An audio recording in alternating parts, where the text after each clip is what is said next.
undercover cops. Attention is focused on George Soros again. He was involved in the purchase of 200 U.S. radio stations across 40 markets towards the end of the Biden administration. That move caught the attention of the incoming FCC chair and congressional oversight. It isn't enough for Soros to elect criminal defense attorneys to masquerade as prosecutors. Now he wants to ensure no one is even arrested, but it endangers cops in the process. Joining us is the chair of the Republican Study Committee, Congressman August Pfluger. Welcome to you, Mr. Chairman. Tell us what you learned about this purchase by either Soros or his minions of these radio stations. Well, Trey, thanks for having me. And this is about fairness. At the end of the day, this is about making sure that we don't have suppression or censorship of media, that we act in a fair way. And so this is why Congress is interested in this. But, you know, in September of last year, you saw Soros purchase 200 radio stations that was fast-tracked by the Biden administration. And the prevention of monopolies and all the fair trade issues, I mean, this flies in the face of that. And so this is why it's been interesting for us. We had Brendan Carr come speak to our Republican Study Committee, the largest, the oldest, the most influential policy organization on Capitol Hill. And he explained to us why he was doing what he was doing, because there's a long record throughout the last election season, whether it was 60 Minutes or Saturday Night Live or a debate that was doctored, that shows you that there was not fairness. And so the purchase of these 200 stations needs to be investigated. I'm so proud Brendan Carr has been standing in the gap for the last couple of years as the lone conservative view and voice. And now we can actually get to the truth and get to the bottom of what happened.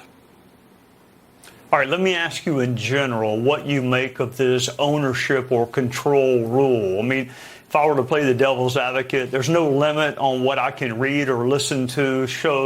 So should there be a limit on what I can say or own?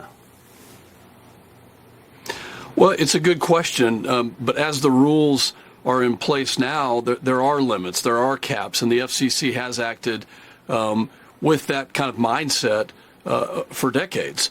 But what we saw flies in the face of that, and it was not fair to have 200 radio station purchases agreed to just 60 days prior to the election. So I think we can have that discussion. We can look, is the structure good? Is it not good? And is the cap actually meeting the needs of the media requirements throughout the country? But there were caps, they did exist, and the fast tracking and the approval from the FCC during the election season, I think, is what everyone was worried about. All right, I was talking to Speaker McCarthy the other day. He was bragging on you, telling me what a smart colleague you were to him. So he said, yeah, go ahead and ask him this question, because it might be a tough one. With every freedom, to me, comes a corresponding responsibility. And I think it's unconscionable to put officers at risk. But I have also heard in my lifetime radio stations warn their listeners about speed checkpoints that are out there or DUI checkpoints that are out there. And I'm trying to find the moral line. I mean, outing undercover cops is absurd, and it risks their lives. Letting the public know about a speed trap, a DUI checkpoint, reasonable minds can differ on that, but where does the chairman come down? Well, it's just absolutely absurd. You're right. That's the right word for it. This radio station in San Francisco that was live broadcasting the location of ICE agents as they were looking for illegal immigrants, many of whom were probably associated and affiliated with gangs or cartels or other bad actors, really puts law enforcement at risk. It compromises their personal safety. And when you look at national security issues, law enforcement and public safety issues, there is absolutely no room for any sort of media outlet to give away the undercover agents' geographic location and to put them at further risk and to put them in danger. So I applaud Chairman Carr for taking the action, the aggressive action, to get to the bottom of this matter. Yes, Soros has never been too terribly concerned about public safety. At least it certainly doesn't appear like it.